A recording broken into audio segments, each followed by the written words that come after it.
got vector to market, and that solved a lot of the major problems on sports pitches.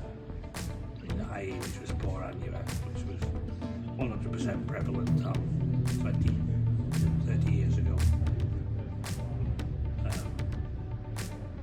Poor annua, shallow routine, as we all know. It won't wear.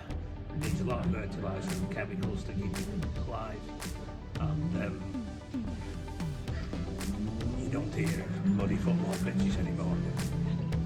And the Carro's got a long way to solve. In fact, I'm just looking at the bloke now who's just come in, Cole Rodenberg. That's down to Carro. He's just a bit more.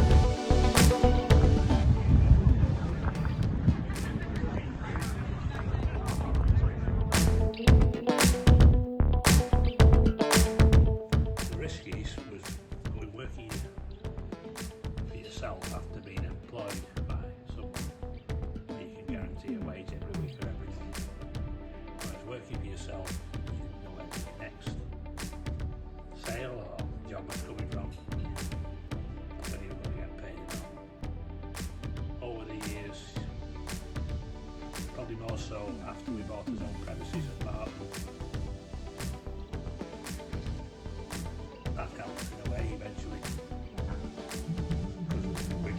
We grew steadily to where we are.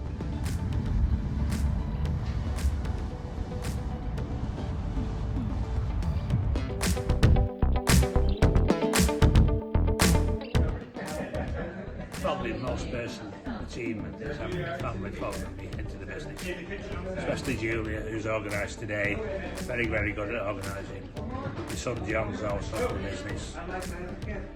I hope we can carry it on.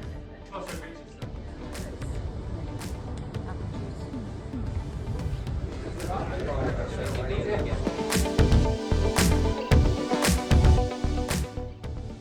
many people don't know this industry exists despite IOG or GMA.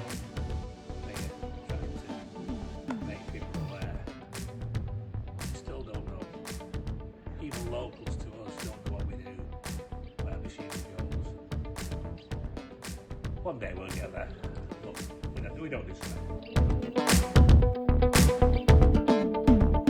In 1986, I'd had 10 years working with Sysis. We're probably then they were definitely the biggest UK manufacturer. Then at Macclesfield, they're only in Macclesfield and turf maintenance machinery. They were taught, we were taught by Sysis and my turf professionals, be gentle with turf. It's little and often you'll improve it. Which in a way it was, but improve it over 1 year, 2 years, 10 years, 20 years. We were very lucky the next 10 years to find machinery that sorted a lot of the major problems in natural turf, which still is today. Too much organic matter, you'll get wrong. So we have found machinery and manufacturers who can make machines that will go a long way to solving the problem. And that's been one of our successes. Very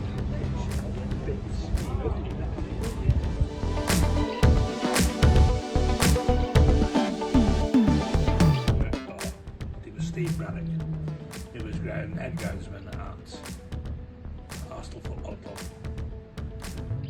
Wanted to be he wanted to be a fireman, but failed fireman's exam. His mother worked at the stadium and she got him a job as head groundsman, looking after the main pitch before they went to Emirates Stadium. He trained a lot of groundsmen up, working under him, whether it be Darren, who was at top, Paul Burgess, who Liverpool, now Chelsea. When you get to know people, you realise he trained a hell of a lot of people. There'll be 20, 30, maybe 40 groundsmen who all have now got good jobs. But Steve's work ethics were to create the best quality natural grass playing surfaces without help of outside personnel or companies, meaning that you always work things out for himself. And if you or anybody's been to London, Coley, Paul Ascot took over from him one day after Steve passed away 4 or 5 years ago.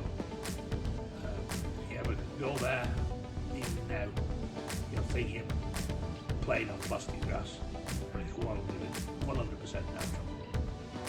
Impeccable standards. And there's a lot of good ground, and you've got Wimbledon on TV now, probably diversifying away a bit, but Neil Stumpley worked under Eddie Seawood, he's in charge there now. They've got our equipment, the same as Steve had, and it's gone a long way to improving the quality of their playing surfaces, together with other techniques.